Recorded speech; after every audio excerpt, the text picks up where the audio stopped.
อะไรพ่อ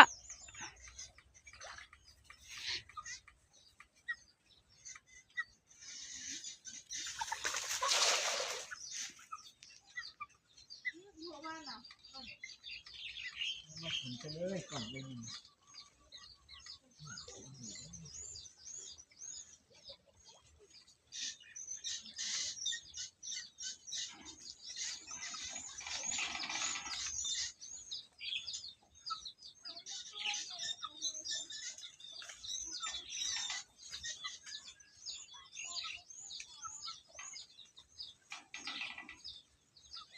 ถึงน้ำก่อน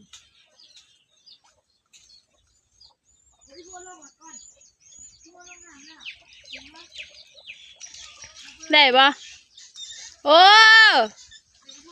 โอ้ปลาเข็งอะแล้วก็คิดว่าใส่ปิ้งโอ้ได้ปลาปลาเข็งตัวใหญ่เลย พี่น้องได้ปลาเข็งตัวบางใหญ่เลยอีพอลงมังหันนี่ได้จักตัวอีพอ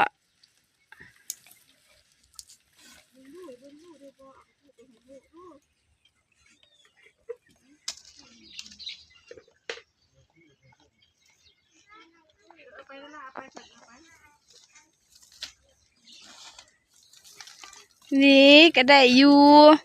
ปิ่งหวานๆตอนเที่ยงคือบ่ลงแต่เที่ยงโอ้ย